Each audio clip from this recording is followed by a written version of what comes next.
Colin, guys, talk to me nice. Welcome back to Sports Tea. Welcome back to Sports Tea. Talk to me nice. Nice. Colin, guys, talk to me nice. Colin, guys, talk to me nice. Talk to me nice. Hey everyone, welcome back to Sports Tea. How's everyone doing? Oh my gosh, happy July. We are in the start of a new month.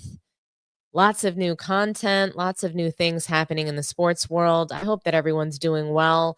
Do me a favor as you all load into the room, like the video, subscribe to the channel, but most importantly, share the channel. Share it out to your friends, your family, share it on your social media, and let's grow the Sports Tea community to be really big. But yeah, I see Michael Knight, that man, Mr. Wise. Welcome on in, everyone. I hope that everyone's having a great evening so far. Thank you for joining me. Super excited to be here with you guys. LeBron James is at it again. Clutch Sports is at it again. As you may have heard, or for those who didn't, LeBron James, he has decided to opt into his $52 million with the Lakers, right? And he is exploring his options, right? That's the report, supposedly, right? And we can go ahead and take a look at what Bleacher Report had to say. They reported this. This is where I saw it first. And then they started talking about it, all of the talking heads, Brian Windhorst, First Take, pretty much everybody went berserk over this. And I'm sorry, that's not the right graphic. My bad, guys. This is the Bleacher Report article, but Rich Paul, he had some comments on LeBron, obviously. And the Lakers, they're reportedly surprised NBA teams, amid these rumors. So multiple NBA teams were reportedly surprised by the implication that LeBron James could potentially request a trade away from the Los Angeles Lakers this offseason. Speaking Monday on the Brian Windhorst and the Hoop Collective podcast, Brian Windhorst spoke to a handful of teams that could possibly be destinations for LeBron if he does decide to ask for a trade. So I thought that was interesting, guys. In the first place, but the article continues that Windhorst added that every team he spoke with was unprepared and caught flat-footed by the idea of James possibly getting traded. The report came on the heels of James' longtime agent and business partner, Rich Paul, announcing Sunday that LeBron had exercised the $52.6 million player option in his contract for the 2025-26 season. As part of the announcement, Paul provided a statement to ESPN's Sham Charania in which he seemed to suggest James could seek a trade if he isn't satisfied with the Lakers' offseason moves in terms of getting them into championship contention. So Rich Paul says, and this is the statement that has been just making, shockwaves through the sports media world. And he's quoted, LeBron wants to compete for a championship. He knows the Lakers are building for the future. He understands that, but he values a realistic chance of winning it all. We are very appreciative of the partnership that we've had for 8 years with Jeannie Buss and Rob, and consider the Lakers as a critical part of his career.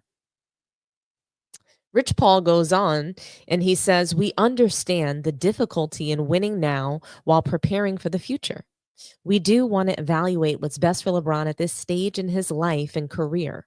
He wants to make every season he has left count, and the Lakers understand that, are supportive, and want what's best for him. Clutch Sports strikes again. The Lakers, they want what's best for the Lakers. I think that genuinely that the Lakers do want LeBron James to be happy. They don't want bad blood, but they ultimately want to do what's best for the Lakers. Jeannie Buss just sold the team, and she now sort of gets to throw the rock and hide the hand if she wants to. She can make, certain decisions and sort of blame it on the new ownership and needing to capitulate to, a much larger umbrella now. So yes, she's still in control of the team, but she gets to sort of hide behind big money. And I think that was a smart move for her. I don't think at all she is on the run from LeBron James. I don't think the decision was in order to protect herself from Clutch Sports.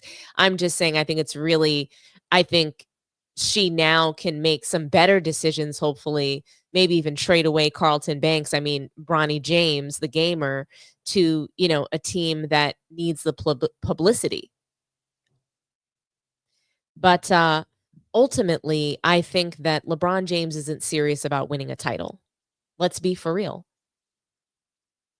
Championship contention where?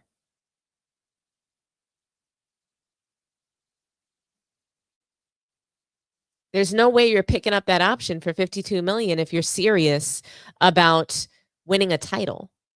There's no way you're drafting Bronny James to the Lakers if you're serious about winning a title. There's just no way that you're making these kinds of decisions. There's no way that you are employing JJ Redick, who's never really won anything, as the head coach of the Lakers if you're serious about winning a title. These decisions don't happen. You fire somebody that gets you to the Western Conference Finals, wins the in-season tournament in Darvin Ham. You hire a loser in JJ Redick who wins this sort of mysterious 50-game win, beating a bunch of depleted teams, then gets to the first round, knocked out, can't make adjustments, can't even play the bench. Absolutely pitiful, pathetic. Bronny James looked like a disaster, like he was wearing a costume in the NBA the entire season, faking injuries. He's been given privilege to go back and forth, up and down between G League and the NBA. But he's serious about title contention. You're taking weeks off in the season, saying that you just can't handle the media attention, mysterious weeks off for personal reasons. You're serious about title contention. Okay.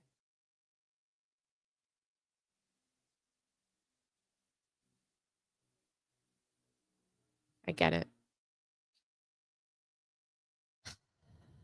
Colin Cowherd, he goes on to completely annihilate LeBron and Rich Paul for their comments. He is notorious for supporting LeBron, being a part of the La Media machine that just sort of is this engine that has the power to destroy careers, to completely change the course of just what people are thinking. They've had the power to brainwash NBA fans, lie to the American people about what greatness is, move the goalposts, completely destroy the legacy of so many. And Colin Cowherd, he was a part of that. He's gone back and forth calling LeBron James the GOAT, but now he's completely out on LeBron. With Michael Jordan coming back, with some of the things that are coming up next season, we're seeing the media completely turn on LeBron James. And Colin Cowherd, he's asserting that LeBron James is hurting the Lakers, not helping, that basically his shenanigans are just awful. And when is it going to end? So I'm going to play the sound from Colin Cowherd, and then we'll react together.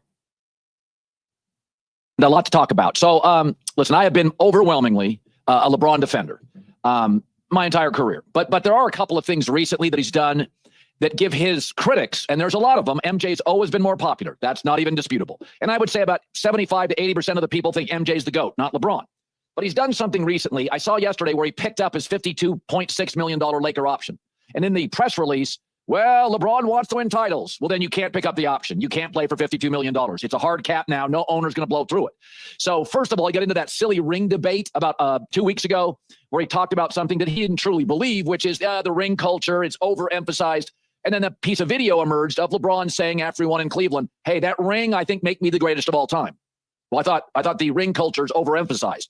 Rings matter to everybody, including LeBron, and he knows it. But he's not as popular as MJ. The numbers we remember about Michael are 6 for 6, and Michael is considered the GOAT by a lot of people, including some notable people like a Phil Jackson. And that's just the reality of it. Okay, it is. And Michael's much more popular. His shoes still leading sellers. They're like collector's items, and they still sell. And so the reality is that debate was silly. It was projection. And then the second thing is, LeBron's always been, hey, I'm about winning, which I've always argued. He plays winning basketball. He elevates teammates. He's like a more athletic Magic Johnson. But then when you do this, knowing the Lakers need at least 2 centers, 2, that's what Oklahoma City has. That's what the Knicks have. That's what, the better teams in the league. They've got a couple of bigs. By the way, Denver drafted a big. He got hurt, but they'll have 2 next year. Like, you've got to have bigs. And the Lakers have 1, and the coach, J.J. Redick, doesn't want to play him. So they need 2 centers. Dorian Finney-Smith is opting out. They need 2 wing defenders then. And you can't do it if you're taking maxes, because they got to pay Luka this summer. And Austin Reeves just declined money, and they tell everybody they love Austin Reeves. And so you're going to have to pay LeBron, and he's opting in for $52.6 million. So again, what is it? Are you about winning? Because I've seen Ohtani take pay cuts, and Josh Allen and Tom Brady and Tim Duncan and Jalen Brunson. That's about winning. Tom did it for winning. He was the best quarterback in the world, and he kept taking pay cuts. So you're going to have to pay Luka, and I'm told you're going to pay eventually Austin Reeves. So if LeBron is opted in, it's not a championship team. Okay, and I've seen the great ones. I mean, LeBron now, and I don't envy it. There's no animosity. I don't think anybody holds it against LeBron that he's a billionaire. We don't care. There's billionaires everywhere. Everything we buy at Amazon, run by a billionaire who just got married in Venice, and Venice is mad. But, most Americans, we're capitalists. We're good with it. That's not it. But when you're telling me ring culture doesn't matter, and you're telling me winning, it's all about winning. No, it's not. You just watched OKC in Indiana that had like 8 deep rotations that played 8 or 9 guys. The Lakers don't even trust their starting center. J.J. Redick doesn't. LeBron's getting older. Luka is hopefully in shape. They're going to have to pay Austin Reeves. I'm told they love him. So you're giving your critics cannon fodder to criticize you. And for years, I've always been, LeBron's about winning. Nah, Brady was about winning. Duncan was about winning. Josh Allen's about winning. Ohtani's about winning. That's what Jalen Brunson's about winning. That's what truly matters to them. I don't feel like they're projecting. They're actionable on not taking the maximum available. So I'm just saying, just be of your word. Do rings matter? Of course they do. And does money matter more than winning at this point? Absolutely, yes, it does. By the way, Kobe Bryant wanted every penny to the end, but he was honest about it. He was authentic about it. He was totally upfront about it. There's multiple quotes about it. Just be honest with us. That's all we're asking. J-Mac just... Colin Cowherd absolutely completely cooked LeBron, put him in a frying pot and just like sizzled. He burnt LeBron's soul to a crisp. Clutch Sports, they've got to be on the run for the media at this point. Who do they have left? They have Nick Wrong. They're going to have, they have some of the most delusional. I don't think they're going to lose Shay Sharp completely, although they're starting to lose Shannon Sharp. They're losing. They're even starting to lose Shannon Sharp. So when these media members, they're turning on him, Colin Cowherd, I mean, he just annihilated him, saying that like majority of the world doesn't believe you as the GOAT. Pretty much nobody does. He's exposing Clutch Sports for basically manufacturing, putting together teams, super teams, not being able to reach the heights of Michael Jordan, never being able to. Exposing him for not really caring or giving a damn about winning. And what I'll say, and where I disagree with Colin Cowherd, is that he emphasizes the money. And for me, with the big contracts and all of the money being made in the NBA, it's less about the money for me and more about the mindset and the behavior of LeBron James, even issuing that statement. Is LeBron even really trying to leave the Lakers? Does he want to leave LA? Or is he just mad at Jeannie Buss and the Lakers for basically going behind his back and trading for Luka Doncic? They went behind his back. He had no say in this trade. He's no longer what they're not investing in him as the number one option. They're planning for their future. He's basically saying to the organization, I'm not ready to be a number 2, so I'm going to look around and see who else is going to be willing to capitulate to my needs, or I'll just go to another super team and stack up some more rings and call myself the GOAT. I'll go and win another title off of Anthony Davis and Kyrie Irving's back. and the solid pieces that they have over there on the Mavericks. I'll just insert myself, be at the end of the bench, maybe play for the next 5 years off the backs of, true talent in the league, folks that are really putting in the work and should be able to shine. He's going to continue to suck up the air from Anthony Davis and Kyrie Irving. It's diabolical energy. It's just like this devious plan that LeBron James has, where no matter what the situation is, he's got to spin it, and the media machine is going to work to spin it to be in his favor. No matter which way you spin it, he's going to win. If he gets traded to the Mavs, they will push for him to win a 5th, 6th ring on that kind of team. Stay with the Lakers. He gets to retire there as a Laker, be considered one of the greatest Lakers of all time, get a statue. I mean, could you imagine the Lakers giving him a statue if they trade him to the Mavericks and he finishes out his career there? He wouldn't deserve that. Or is LeBron James just bluffing? Should we call the bluff? Is he just doing this for attention? Does he need to be in the headlines? Why should the Mavericks want to take on that kind of contract, play with a diva, a guy that, wants to get out there and make triple doubles at 40 years old, turning over the ball at still an alarming rate, shooting bricks at the end of the game because he's got to be the guy. He's got to be the man, trying to look for some iconic Michael Jordan-like shot that he just can't duplicate or recreate.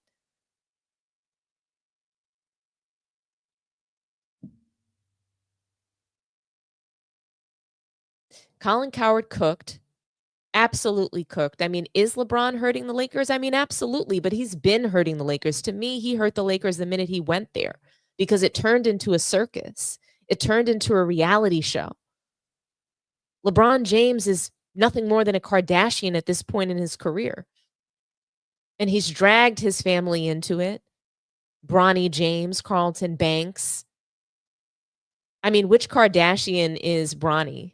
Do you think that he's Kylie, Kendall, Khloe, Courtney? Which one? Rich Paul is Kris Jenner for sure. That's who he is. But it's just, the NBA has turned into a circus because of LeBron James. The Lakers have turned into a circus because of LeBron James and Rich Paul and Clutch Sports, infecting, brainwashing players, and just turning this league into a soft-ass NBA that we don't see elements of love for the game. SGA, OKC, Cleveland Cavaliers, Boston Celtics, New York Knicks, Indiana Pacers. These are teams that now we want to watch because they're playing team basketball. They're not playing the star ball that LeBron James is trying to tell us is so great. So yes, LeBron James is hating the Lakers. I'm curious to know what you guys think of this. Is he hurting the Lakers? What do you guys think about what Colin Cowherd said? Was it valid? Is it cap? It's a complete about face. I mean, literally, he completely is turning his back on LeBron. He's out on LeBron. He's like, I've had enough. I cannot continue to reconcile this. I cannot continue to be on the side of lies, of complete crap. But I'm curious to know what you guys think. Don't hesitate to leave a comment. And don't forget, guys, like the video, subscribe to the channel. We talked a lot about Clutch Sports, Rich Paul, his comments. Colin Cowherd completely ethered them. But LeBron James never stops running his mouth. I mean, he's dedicated his podcast to, it's called Mind the Game, but it's really just mind games, brainwashing, pushing out narratives. The media machine continues to work overtime to convince NBA fans that somehow, a shit sandwich is supposed to taste good.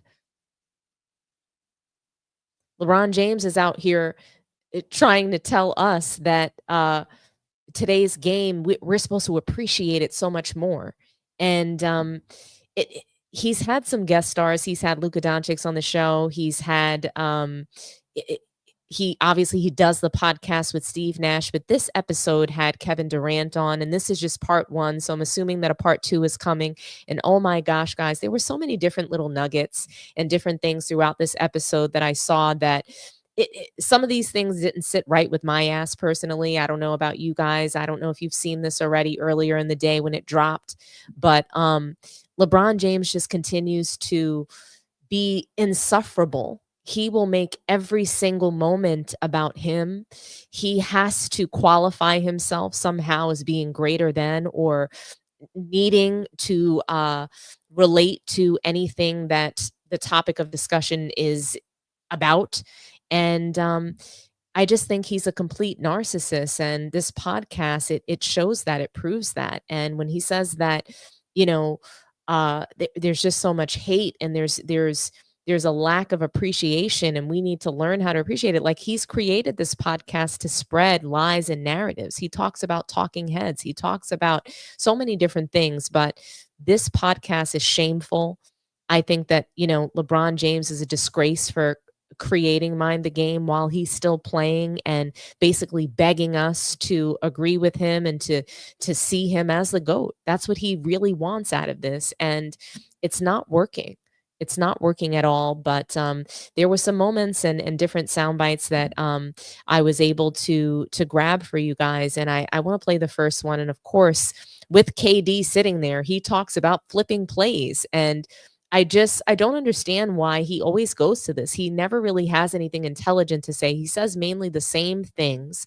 He tries to use words to confuse us and basically deflect from, what we really need to get out of a message. But I'll play this first soundbite for you, and it's pretty funny, guys.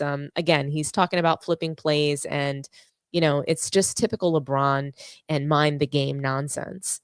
In my thing, I think it's funny you say that. I was one of the conversations we had previously about coming to the sideline and a coach is afraid to flip the play because you know that certain guys can't run it on the opposite side. Right. And I attest to that. Like that's and you can get in practice too. Like we can run the same play over and over and over. And if the coach say, okay, let's run it from the left side, we've been running from the right side, guys be like, three dudes are lost. Three guys like, what are we doing? What Then are we doing? Then the man cheers. Cheers. Oh, absolutely. Appreciate you. And then it's like, as the best player. And that was short. I mean, that's just the beginning, guys. So this is the start of LeBron asserting himself as being the smartest person at the table. So Kevin Durant is sitting there.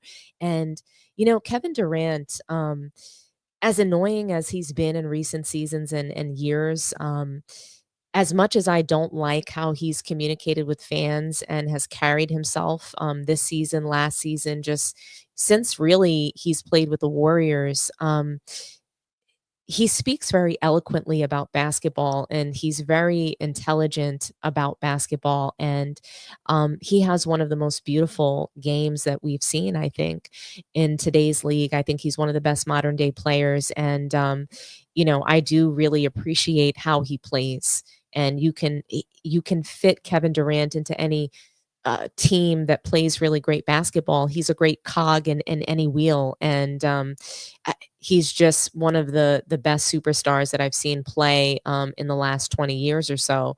And it's so off-putting that LeBron James feels the need to assert himself this way and say, hey, like, I'm smart too. And, I'm smarter than most NBA players because, they can't follow the coach's direction. The coach is actually scared. I'm the real coach on the floor and, I'm just better than everybody. And he needs to let everybody know that. Steve Nash needs to know that. Kevin Durant needs to know that very early on in the episode. And I thought it was really funny because there's just so many different things that we can pick apart in this particular episode, but there were a couple of things that really stood out to me, and it was when they start talking about the mid-range shot. And obviously LeBron James, he didn't take a lot of mid-range jumpers throughout really most of his career until it began to get older, and it's still a very ugly disgusting shot that he throws up. I really can't stand his mid-range shooting still to this day. He just has really poor shooting form. And although he's knocking down more shots later in his career, he's also increased his volume of shots. So, hopefully that percentage would get better when you have the ball that much in your hands and you're shooting that much. But he talks about the mid-range game. They talk about, shooting it, how that's evolved. And I want you guys to listen to it because it gets a little bit shady. Kevin Durant begins to drop some shade about shot selection and what needs to happen at the end of games. And, LeBron James lets us know that first 14, 15 years of his career, he didn't have to shoot the mid-range like that. He didn't really need to do it, he said. And I mean, when you have an open lane, when you have carte blanche and, a license basically to bum rush the lane, you get to just grab the ball, run full head of steam down the court, run over defenders and bum rush that lane. Why would you shoot a mid-range shot? And if you can't shoot, if you have bad shooting form, why would you be shooting mid-range shots? So, it's just interesting how, LeBron James sits here and tells us that he didn't need to shoot them because there was no defense for the last 10, 15 years or so in this league. But let's hear, some of the shade in this conversation that I want to you guys to hear, and then we'll react together. Exactly. The court is spaced now by the role players. Exactly. What do you think they're trying to take away? Threes and layups. So the Threes and star layups. has to be able to make mid-range shots, or else the team's not going to be able to score in a playoff situation. That's They have to be able to loosen the defense takes with there. So I think the analytics community would agree with that too. Yeah, they would. It's really just we don't want players X, Y, and Z taking a coming bunch down, of mid-range. because the mid range, I believe, is if you can't find a good shot, we should look for the good shots early, the 3s. Mm-hmm. Attack the paint. Attack the paint, try to get layups, try to get 3s. But when it's 5 to 6 seconds on the clock, get a ball to the best player. And if he shoot a mid range at that point, then he shoot a mid range. But we're not going to waste the clock trying to look for a 3, 2 seconds on the clock, and we giving it to no Why you pointing at disrespect, me? Dorian Finney-Smith with 2 seconds on the clock to make a 3. That's not what we or Royce O'Neal. Yeah. That's not. I mean, they can hit it for sure, but But it's that's not not sustainable offense for us going forward. So, So another thing, what you're also saying is like you pass up a good mid-range shot to get a worse shot. Exactly. Right? So there's a balance there. exactly. So I want to touch on the topic because you've been in a lot of different situations. Like you come into the league, like you said, we was in Seattle early on, and then with your early days, you said I was just shooting a bunch of catch and shoot threes. Yeah. That was my game. That's what I was comfortable with. The league was a little bit more Probably a lot physical. of twos. Yeah, a lot of twos, running Way floppy more action, twos. things of that nature. And obviously, you grew into your own, in OKC days. You started, this is how I'm gonna make my mark. MVP of the league, doing your things. How was the transition though when you went to Golden State to now playing in their, split game action? Let's get the ball moving. You still having the freedom to do what the hell you do, but was it how much of a, adjustment was it for you? It was pretty easy because up until let's say James got traded for 2013 to 2016. I feel like those are the only years I was playing like point forward in my whole life. Yeah. The rest of the time, I'm playing off my teammates. I might mix up a little, get off the rebound and push and then play. But for the most part, I've been playing off my teammates up until then. Yeah. To that whole time period. So it was easy for me to come off a pin down. It's hard for me to have to dribble through 3 or 4 guys and pull up over 2 dudes with a fadeaway. Like like you said, we want to be efficient. Mm-hmm. Playing off your team, man, that's the easiest way to be efficient. I was getting more backdoor cuts, more transition layups on top of the ISOs, on top of the catch and shoot 3. So my game was way more well-rounded in scoring, and it was easier, and I'm way more efficient that way. But I always knew how to play with my teammates, play off my teammates, and the art of scoring is getting the easy points. I always knew that, especially in transition. It's interesting you think about that Harden trade. It was kind of a decision of the salary cap. Some surge, kind of a stretch 4 or 5. Oh man, so many things to unpack. So let's start with the first thing. Kevin Durant instantly, they're talking about the mid-range jumper, and he just goes to like, hey, at the end of the game, look, if you like, it's about finding your shot, right? If you can't find a shot, it's not about finding a 3-point shot. It's about passing the ball to the best player on the floor at the end of the game. You got 5-6 seconds left on the clock. Give me the ball. That's what he's saying. It's not about me passing the ball to George Niang, he said.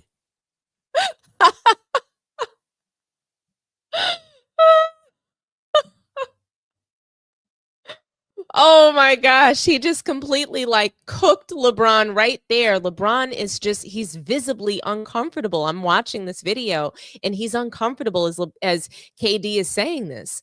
KD's basically cooking him in front of his face on the whole, like, and there was kind of really no reason for him to bring this up, but he just subtly throws this in there, this shade, because obviously he knows about the narrative that LeBron can't hit the final shot. He can't make it. He's scared to take it. When he does take it, it's a brick. Either he's saying he's not the best player on the floor. LeBron James is the best player on the floor that can't take the final shot and can't do anything with the ball in the final 5-6 seconds of the game. LeBron is notorious and infamously quoted as saying, I always make the right play. I always make the right play. I'm not gonna regret passing to Kyle Korver to brick a shot and completely miss it. I don't regret passing it to the nobody on my team to take the final shot. Instead of me driving it for the N1, I'm going to pass the ball to George Hill, who can't get the job done, and I'm going to blame it on him. Durant saying, give me the goddamn ball. Give it to me. I'll figure it out. That's what he's saying. Kevin Durant is literally sitting there in front of Steve Nash. He's pointing to him like, yeah, no disrespect. I ain't giving the ball to you, champ. I'm good. I'm the champ. I ain't giving the ball to you to take the final shot. And I'm definitely, look, I know LeBron can't do it. He's going to pass it to the nobody on the floor. It was just funny to me that he's sitting there just straight sneak dissing him and Steve Nash right in their face. But what was even more funny was LeBron was so uncomfortable, so visibly uncomfortable. He doesn't even let Kevin Durant keep talking about that. He's like, yeah. But, what about when you went to Golden State? Let's talk about that. You see how he shifted, the conversation to, oh, it's not about me not taking the final shot. Let's talk about you not being the guy on Golden State. Let's talk about how you felt like you needed to make a mark for yourself. After you win MVP, you're going to go and join up with the unanimous MVP. How did you fit into, another Stars team? That's basically what he was asking. And Kevin Durant cooked. Okay. He stood on business and was just like, I know how to fit in. I know how to play with other good players. I know how to win with other good players right away because I came and did that straight away that first season. I don't need to trade away the whole team in the off season, then wait a whole season before I can win. I don't need to manufacture the ring. I can go jump on a team and win. Anybody that's playing good basketball, put me there. Cooked. LeBron James tried it and got cooked. Straight served. And then what you see happening is these sneak disses. You see Kevin Durant serve him on a platter, cooked, well done. And then you see a shift throughout this interview. You see the interview take a shift and a turn because, okay, he can't make Kevin Durant look bad. He's not going to be able to do that. So when you can't beat them, you got to join them. You have to join them and you have to try to link up and then disparage other people, past eras. That's that we hear LeBron basically go into that. We hear him talk about that too. He can't help himself with Kevin Durant. He has to sit there and drag Kevin Durant and Steve Nash into his nonsense. LeBron James all but tells us that he's responsible for this beef, for the battle of the eras. He's responsible. He's created this divide. He's created this polarizing debate, the GOAT debate. Which era is the best? The petty back and forth between, him and the old heads, the OGs of this game that paved the way for him to earn big contracts, to have the quote unquote player empowerment that they're crediting him with that he never invented. It was always there. There was always the option to trade yourself to a different team and demand trades and to leave at the end of your contract. That's not player empowerment. Please. LeBron James created super teams. He didn't create empowerment. Let's not be fooled by that. Let's wake up. he also created, we done with the 90s. And that's what he tells us right here on Mind the Game in front of Kevin Durant, dragging him into this. Him and Steve Nash. They should be ashamed of themselves. They are a complete disgrace. I can't wait for Kevin Durant, LeBron James. I need these guys to retire. They're trying to band together in solidarity for their era, for this fraternity of the league, but they've damaged that. They've broken the fraternity of the National Basketball Association. That's no longer a brotherhood because of them. And their soft ass feelings. They can't take any criticism. But here's what Kevin Durant asked. He posed a question to Steve Nash and LeBron James. He talked about how, defense is changing in the league, and if it's gotten more creative, if it's gotten better. And LeBron James was quick to shut that down, and I want you guys to hear it, and we're going to react together. To get into offensively. Would you say defenses have gotten better? More creative? No, not in a sense, because I don't want to say more creative, because it's a switch league now. Everyone wants to switch. And to be honest, the only way that you could just like switch is you have to have the personnel to do it. But I think the creativity is happening, like, and New York did a good job of this. Like sometimes when Jalen Brunson was getting switched off on Siakam, they was doing a great job of kicking him out. Yeah. Especially in the post. Yeah, on the post. I think that's been communicated a lot better, like kicking the small guy out, telling him to go weak side corner or find somebody on the weak side, because there's not too many guys that can actually make the pass. Once the switch happens, he rolls him down and he can fire it weak side to get the shot. There's not many guys in our league that can make that. So I think as far as the creativity in that range has gotten better. But defense is always boiled down to just like fucking talking. Yeah. Right. Like, you can make up a lot of shit by just talking through it too. I would almost flip it. It's not the defense. Maybe defensive involved now. Offenses have challenged them more. Yeah, just challenge them more. Challenge them more. These Definitely. new solutions, playing fast. Yeah. Shooting the ball from farther. Like, you watch clips from 15, 20 years ago, like almost everybody's inside the 3-point line. Everybody. Yeah. 15, 20 years ago, shit, I was in the league. I thought you were about to say some shit about the 90s. Only one of us was in the league. Down with the 90s. That 90s bled into the early 2000s. They did. That was the same type of ball. There's probably one 3-point shooter on every team. Bro, by the way, if that. That's why Sacramento was so damn good. They had a lot early on. ahead of their time. Yeah, they were ahead of their time. I mean, Bibb was shooting the 3. Stoyako was shooting the 3. Bobby Jackson come off the bench shooting the 3. Man, oh man.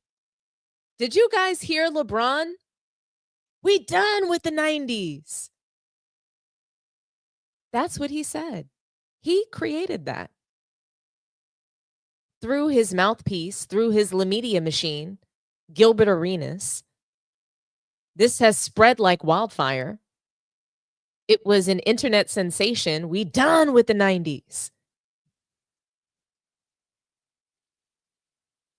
LeBron James is pitiful. He's pathetic to even repeat that. 90s is the best version of NBA basketball that we've ever seen, in my opinion. Beautiful mix of physical defense, skill, athleticism, inside, outside.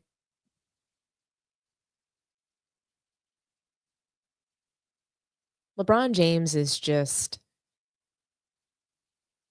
he's a narcissist. He's a complete disgrace. Kevin Durant, and I want to play this for you guys again because he cooked LeBron's ass. He cooked him, served him up on a platter before he tries to quickly change the subject. But we just have to listen to this one more time. Exactly. The court is spaced now by the role players. Exactly. What do you think they're trying to take away?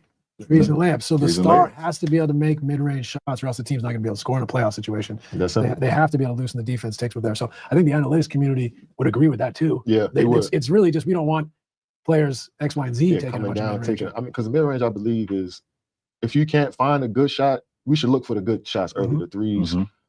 Attack the paint. Attack the paint, try to get layups, try to get threes. But when it's 5 to 6 seconds on the clock, get a ball to the best player. And if he shoot a mid range at that point, then he shoot a mid range. But we're not going to waste the clock trying to look for a 3, 2 seconds on the clock, and we giving it to no Why you pointing at disrespect, me? Dorian Finney-Smith with 2 seconds on the clock to make a 3. That's not what we or Yeah. Royce O'Neal. Yeah. That's not I mean, they can hit it for sure, but But it's that's not not deadly. sustainable offense for us going forward. So, So another thing, what you're also saying is like you pass up a good mid-range shot to get a worse exactly. shot. Exactly. Right? So there's a balance there. Exactly. So I want to touch on That's not a sustainable offense for us going forward.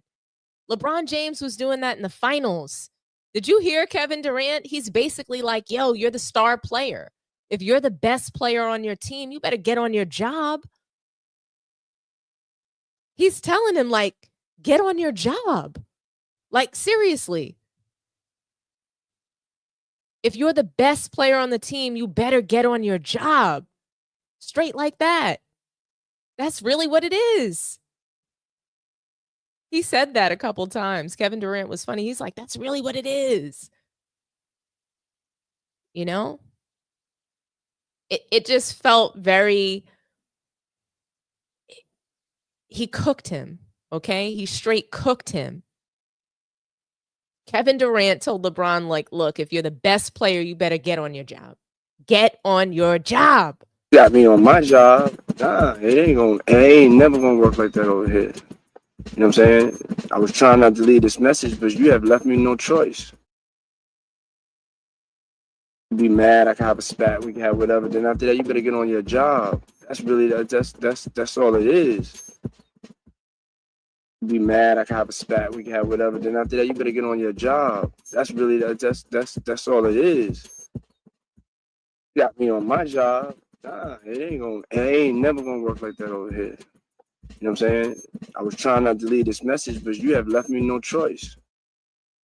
Be mad, I can have a spat, we can have whatever. Then after that, you better get on your job. That's really that's all it is. Be mad, I can have a spat, we can have whatever. Then after that, you better get on your job. That's really that's all it is. Be mad, I can have a spat, we can have whatever. Then after that, you better get on your job. That's really that's all it is. That's really all it is. You could be mad at it, LeBron, but Kevin Durant said it. You need to be the guy at the end of the game taking that shot. Get on your job. You want to be the guy, you got to be ready for those moments. That's just really what it is. Kevin Durant was like, you're not going to have me on my job. It ain't never going down like that. Oh, man. That was just so funny.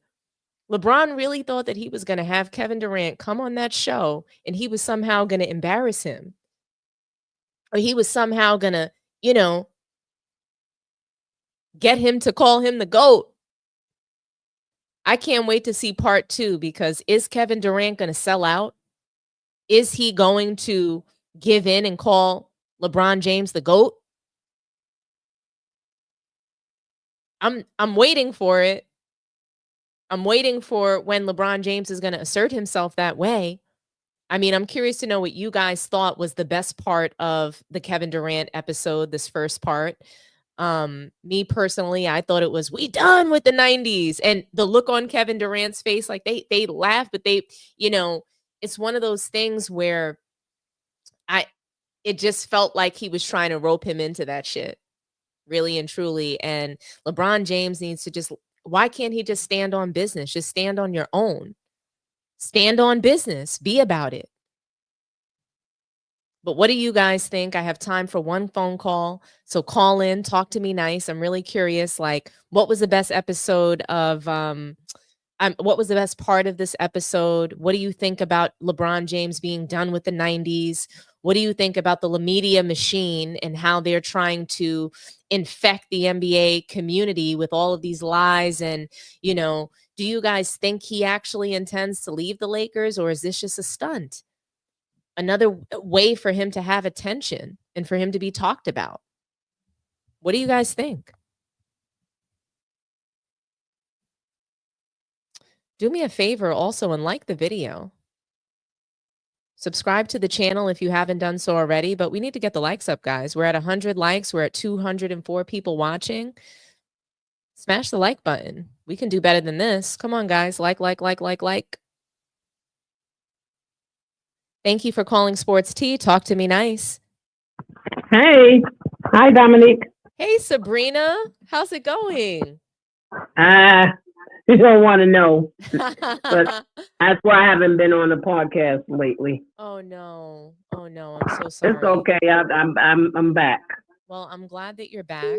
If it makes you feel any better, I've been working really, really hard in my day job, and I've been absent for a few days, but I'm back, and it's a new month, new content, ready to rock and roll, and I'm just curious, like, what do you think about the Mind the Game podcast and Kevin Durant's feature? And what do you think about Rich Paul's comments? Like, do you think that LeBron James is trying to really compete for a title, or, is he just trying to get our attention? What's the story? I got the notification, but I didn't catch the whole show so far.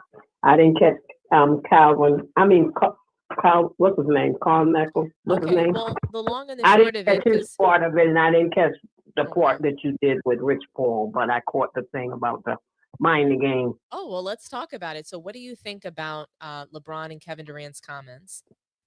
Yeah, I Kevin Durant. I hope he doesn't sell out. Yeah, he cooked them, Yeah, I thought and we I all thought he know why cooked. he needs. He's saying we're done with the '90s because didn't Jordan get all his rings in the '90s?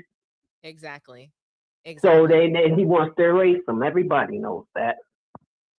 Everybody with any good sense know what he's been up to his whole career. Absolutely. He's trying to erase Michael Jordan, and it's just not going to work. It's just not going Like to work. So, like I told Mel, he's a disgrace to professional sports athletes. Period. Not even basketball. Professional athletes. and I mean, he could actually truly, it could be he could be exposed in a real way that truly disgraces his legacy, and I really hope that doesn't happen.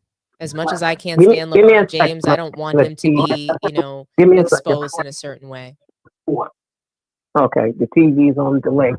Oh, I'm Okay, I sorry can hear about you that. now. But Sabrina, thank you so much for calling in. I do have to get going, but I always love when you call in, and I thank you so much for watching. All right, thank you for having me. Have a blessed night and be You safe out too. there. Thank you so much. Bye-bye. Okay. All right, guys. We have come to the end, but I do want to shout out the super chats that came through. Salute to you, Woofio, for the $2 super chat. No player been ahead of his time in LeBron's generation. LeBron has had such an easy time trying to run through the league, and with no dominance. He's played in one of the easiest, softest eras and couldn't even dominate and get multiple scoring titles. I don't see how he's even the best in this era, but there are so many blind witnesses, delusional fans out there that really believe him to be the best. But Colin Cowherd said it best. Nobody really believes that. The majority of people believe it's Michael Jordan. It is what it is. But salute to you, Shay J, for the $4.99 super chat. Well, according to Adam Silver, the NBA is not done with the 90s. Once again, MJ is asked to save the league, which he's going to come back and do. He's going to reinvigorate. He's not only going to rejuvenate NBA fans, he's going to rejuvenate NBA players. Just his mere presence is going to elevate, and it's going to put pressure on players to be better, to be a better player, to be a better teammate, to be more stand up, to stand on business, to truly show up every day with the intention to win and put their best foot forward and best efforts. I think we're going to see much less load management with Michael Jordan being just around. And I'm here for it, and I cannot wait. So cheers to everybody who joined the live tonight.